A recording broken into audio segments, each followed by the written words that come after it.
ആകാശവാണി.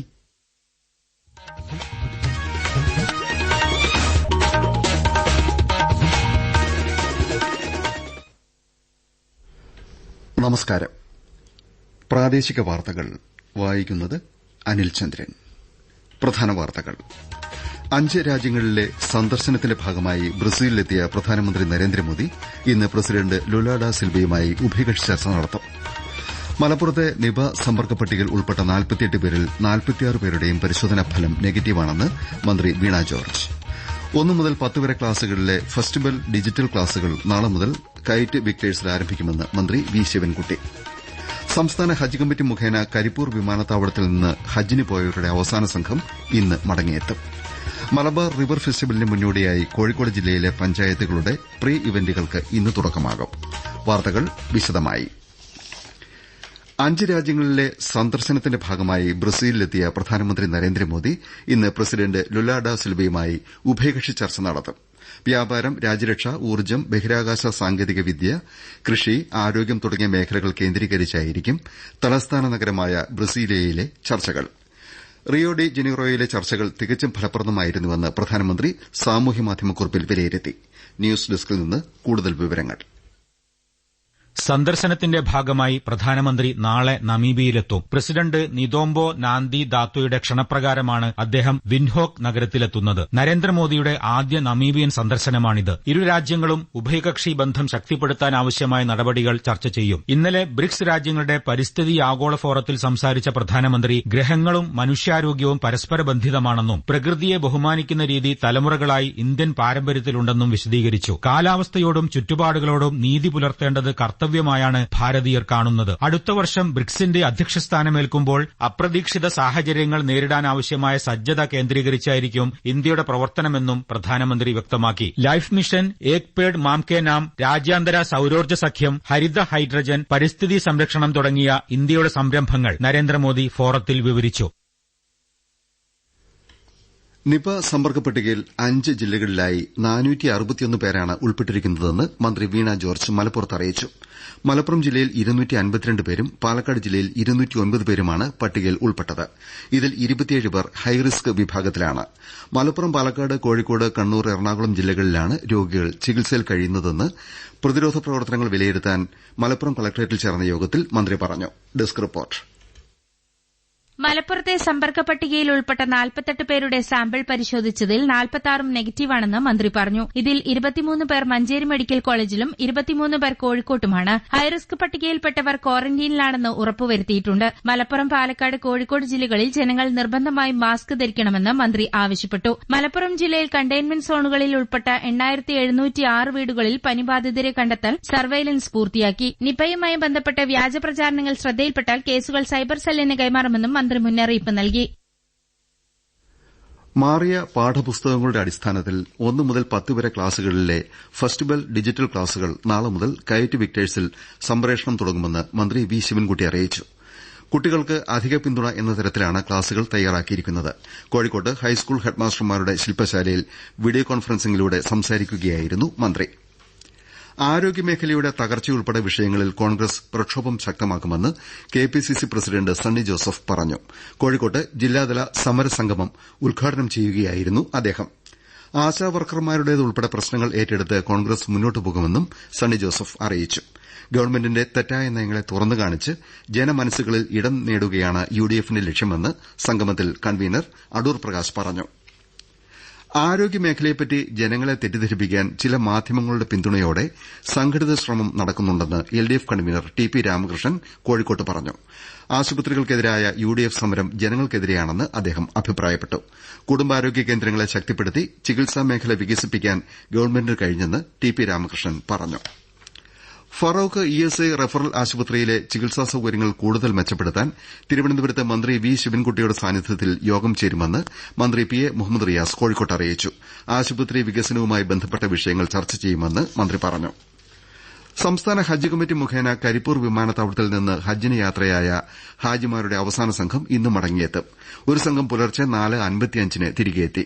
കൊച്ചിൻ എംബാർക്കേഷനിലെ അവസാന വിമാനം വ്യാഴാഴ്ചയും കണ്ണൂരിലേത് വെള്ളിയാഴ്ചയുമാണ്. അടുത്ത വർഷത്തെ ഹജ്ജിന് ഓൺലൈൻ വഴി അപേക്ഷാ സമർപ്പണം ഉടൻ ആരംഭിക്കുമെന്ന് കേന്ദ്ര ഹജ്ജ് കമ്മിറ്റി അറിയിച്ചു. പ്രാദേശിക വാർത്തകളാണ് കേൾക്കുന്നത്. സംസ്ഥാനത്ത് സ്വകാര്യ ബസ്സുകളുടെ ഒരു ദിവസത്തെ സൂചനാ പണിമുടക്ക് തുടങ്ങി. വിദ്യാർത്ഥി കൺസെഷൻ വർദ്ധിപ്പിക്കണം എന്നതടക്കം ആവശ്യങ്ങൾ ഉന്നയിച്ചാണ് ഇന്നത്തെ പണിമുടക്ക്. സമരം ഒഴിവാക്കാൻ ഇന്നലെ ഗതാഗത കമ്മീഷണറുടെ നേതൃത്വത്തിൽ ബസ്സുടമകളുമായി നടത്തിയ ചർച്ചയിൽ പരിഹാരമായില്ല. യാത്രാക്ലേശം പരിഹരിക്കാൻ കെഎസ്ആർടിസി ബദൽ ക്രമീകരണങ്ങൾ ഒരുക്കിയിട്ടുണ്ട്. സംസ്ഥാനത്ത് വെള്ളിയാഴ്ച വരെ ചിലയിടങ്ങളിൽ ശക്തമായ മഴയ്ക്ക് സാധ്യതയുണ്ടെന്ന് കേന്ദ്ര കാലാവസ്ഥാ വകുപ്പ് അറിയിച്ചു. കണ്ണൂർ, കാസർകോട് ജില്ലകളിൽ വെള്ളിയാഴ്ച വരെ മഞ്ഞ ജാഗ്രതയാണ്. ശക്തമായ കാറ്റിനും സാധ്യതയുണ്ട്. കർണാടക തീരത്ത് മറ്റന്നാൾ വരെ മത്സ്യബന്ധനത്തിന് വിലക്കേർപ്പെടുത്തി.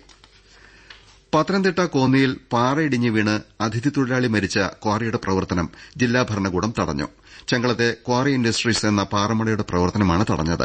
ക്വാറിയിൽ പാറക്കഷണങ്ങൾ അപകടകരമായി ഇളകി വീഴുന്നതിനാൽ രക്ഷാപ്രവർത്തകരും ഉദ്യോഗസ്ഥരും ഒഴികെ മറ്റാരും ക്വാറിയിൽ പ്രവേശിക്കുന്നതും നിരോധിച്ചു. എക്സ്കവേറ്ററിൽ കുടുങ്ങിയ ഓപ്പറേറ്റർ അജീർ റായ് എന്നയാൾക്കായി രാവിലെ തെരച്ചിൽ പുനരാരംഭിക്കും.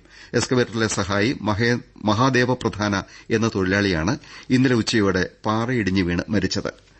പാറമടയിൽ തൊഴിലാളി മരിച്ച സംഭവത്തിൽ മന്ത്രി വി ശിവൻകുട്ടി ദുഃഖമറിയിച്ചു.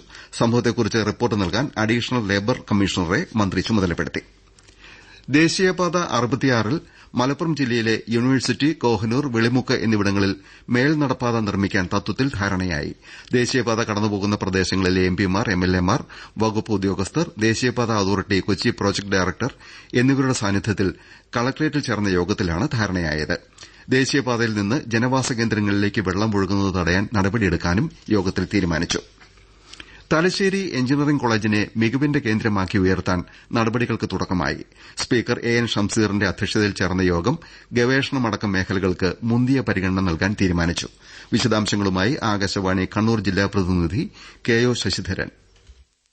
സഹകരണ വകുപ്പ് മന്ത്രിയുമായും കിഫ്ബി സിഇഒയുമായും സ്പീക്കർ നടത്തിയ ചർച്ചയുടെ അടിസ്ഥാനത്തിലാണ് കേപ്പിന് കീഴിലെ എഞ്ചിനീയറിംഗ് കോളേജിന്റെ സമഗ്ര വികസനത്തിനുള്ള പ്രാരംഭ നടപടികൾക്ക് തുടക്കമായത്. രണ്ടാഴ്ചയ്ക്കുള്ളിൽ പ്രോജക്ട് റിപ്പോർട്ട് തയ്യാറാക്കി സമർപ്പിക്കുന്നതിന് കേപ്പ് അധികൃതരെ ചുമതലപ്പെടുത്തി. ആർട്ടിഫിഷ്യൽ ഇന്റലിജൻസ്, റോബോട്ടിക്സ്, ആധുനിക ലോജിസ്റ്റിക്സ് സാങ്കേതിക വിദ്യകൾ എന്നീ മേഖലകളിൽ വിദ്യാർത്ഥികൾക്ക് മികച്ച പ്ലേസ്മെന്റ് ഉറപ്പാക്കും. സമഗ്രമായ സ്റ്റാർട്ടപ്പ് പിന്തുണയിലൂടെ വൈദഗ്ധ്യമുള്ള തൊഴിൽ ശക്തി വളർത്തിയെടുക്കുന്നതിനുള്ള കേന്ദ്രമാക്കി കോളേജിനെ മാറ്റാനും തീരുമാനമായിട്ടുണ്ട്. പശ്ചാത്തല വികസനം ഉൾപ്പെടെ 50 കോടി രൂപയുടെ പ്രപ്പോസൽ കിഫ്ബി സഹായത്തോടെ നടപ്പാക്കാനും തീരുമാനിച്ചു. വിംബിൾഡൺ ടെന്നീസിൽ ലോക ഒന്നാം നമ്പർ ജാനിക് സിന്നർ ക്വാർട്ടർ ഫൈനലിൽ പ്രവേശിച്ചു. കളിയിൽ മുന്നിട്ടുനിന്ന ഗ്രിഗർ ദിമിത്രോവിന് അപ്രതീക്ഷിതമായി ഏറ്റ പരിക്കിനെ തുടർന്നാണ് സിന്നർ ക്വാർട്ടറിലെത്തിയത്. പരിക്കേറ്റ ദിമിത്രോവ് മത്സരത്തിൽ നിന്ന് പിൻവാങ്ങി. ഇംഗ്ലണ്ടിനെതിരായ യൂത്ത് അണ്ടർ 19 ഏകദിന ക്രിക്കറ്റിലെ 5ാം മത്സരത്തിൽ ഇന്നലെ പരാജയപ്പെട്ടെങ്കിലും പരമ്പര ഇന്ത്യ സ്വന്തമാക്കി. നേരത്തെ 3 മത്സരം ഇന്ത്യ വിജയിച്ചിരുന്നു. ഈ മാസം 12 മുതൽ 2 ടെസ്റ്റ് മത്സരങ്ങളിലും ഇന്ത്യ ഇംഗ്ലണ്ടിനെ നേരിടും. ഈ മാസം 24-ന് ആരംഭിക്കുന്ന മലബാർ റിവർ ഫെസ്റ്റിവലിന്റെ ഭാഗമായി കോഴിക്കോട് ജില്ലയിലെ പഞ്ചായത്തുകൾ സംഘടിപ്പിക്കുന്ന പ്രീ ഇവന്റുകൾക്ക് തുഷാരഗിരിയിൽ മഴ നടത്തത്തോടെ ഇന്ന് തുടക്കമാകും. അന്താരാഷ്ട്ര വൈറ്റ് വാട്ടർ കയാക്കിംഗ് മത്സരമാണ് മലബാർ റിവർ ഫെസ്റ്റിവൽ. മഴ നടത്തത്തിന് പുറമെ മഡ് ഫുട്ബോൾ, മഴയാത്ര, കബഡി, ബാഡ്മിന്റൺ, വടംവലി, സൈക്ലിംഗ്, കാളപൂട്ട് തുടങ്ങിയ ആകർഷകമായ പരിപാടികൾ ഫെസ്റ്റിവലിന് മുന്നോടിയായി സംഘടിപ്പിക്കും. പൌരസ്ത്യ കൽദായ സുറിയാനി സഭയുടെ മെത്രാപ്പൊലീത്ത മാർ അപ്രേമിന്റെ കബറടക്കം മറ്റന്നാൾ ഉച്ചയ്ക്ക് തൃശൂർ മാർത്തമറിയം വലിയ പള്ളിയങ്കണത്തിലെ കുരുവിളയച്ചൻ പള്ളിയിൽ നടത്തും. ഭൌതിക ശരീരം ഇന്നും നാളെയും വലിയ പള്ളിയിൽ പൊതുദർശനത്തിന് വയ്ക്കും. നിലമ്പൂർ വനം ഡിവിഷനുകളിൽ കാലവർഷത്തിൽ തകർന്നതും കേടുപാട് സംഭവിച്ചതുമായ ഫെൻസിംഗുകൾ അറ്റകുറ്റപ്പണി ചെയ്യാൻ വനംവകുപ്പ് മിഷൻ സോളാർ പദ്ധതി ആരംഭിച്ചു. ജനവാസ മേഖലയോട് ചേർന്ന ഫെൻസിംഗുകളാണ് നവീകരിക്കുന്നത്. ചാരവൃത്തിക്ക് അറസ്റ്റിലായ വ്ളോഗർ ജ്യോതി മൽഹോത്രയെ കേരളത്തിലേക്ക് ആനയിച്ചു കൊണ്ടുവന്ന മന്ത്രി പി എ മുഹമ്മദ് റിയാസ് സ്ഥാനമൊഴിയണമെന്ന് ബിജെപി ദേശീയ നിർവാഹക സമിതി അംഗം പി കെ കൃഷ്ണദാസ് ആവശ്യപ്പെട്ടു. ടൂറിസം മന്ത്രിക്കും ഗവൺമെന്റിനും ഗുരുതര വീഴ്ചയാണ് സംഭവിച്ചതെന്ന് കൃഷ്ണദാസ് കോഴിക്കോട്ട് പ്രസ്താവനയിൽ കുറ്റപ്പെടുത്തി. കോഴിക്കോട് ജില്ലയിലെ കാട് പിടിച്ച സ്വകാര്യ ഭൂമികൾ വെട്ടിത്തെളിക്കുന്നുണ്ടെന്ന് ഉറപ്പുവരുത്തണമെന്ന് മന്ത്രി പി എ മുഹമ്മദ് റിയാസ് നിർദ്ദേശിച്ചു. ഇതിനായി തദ്ദേശഭരണ, റവന്യൂ, ജലസേചന വകുപ്പുകളുടെയും ദുരന്ത നിവാരണ അതോറിറ്റിയുടെയും യോഗം വിളിക്കണമെന്നും മന്ത്രി കോഴിക്കോട്ട് ആവശ്യപ്പെട്ടു. പ്രധാന വാർത്തകൾ വീണ്ടും. 5 രാജ്യങ്ങളിലെ സന്ദർശനത്തിന്റെ ഭാഗമായി ബ്രസീലിലെത്തിയ പ്രധാനമന്ത്രി നരേന്ദ്രമോദി ഇന്ന് പ്രസിഡന്റ് ലുല ഡ സിൽവയുമായി ഉഭയകക്ഷി ചർച്ച നടത്തും. മലപ്പുറത്തെ നിപ സമ്പർക്ക പട്ടികയിൽ ഉൾപ്പെട്ട 48 പേരിൽ 46 പേരുടെയും പരിശോധനാ ഫലം നെഗറ്റീവാണെന്ന് മന്ത്രി വീണ ജോർജ്. 1 മുതൽ 10 വരെ ക്ലാസുകളിലെ ഫസ്റ്റ് ബെൽ ഡിജിറ്റൽ ക്ലാസുകൾ നാളെ മുതൽ കയറ്റ് വിക്ടേഴ്സിൽ ആരംഭിക്കുമെന്ന് മന്ത്രി വി ശിവൻകുട്ടി. സംസ്ഥാന ഹജ്ജ് കമ്മിറ്റി മുഖേന കരിപ്പൂർ വിമാനത്താവളത്തിൽ നിന്ന് ഹജ്ജിന് പോയവരുടെ അവസാന സംഘം ഇന്ന് മടങ്ങിയെത്തും. പ്രാദേശിക വാർത്തകൾ കഴിഞ്ഞു.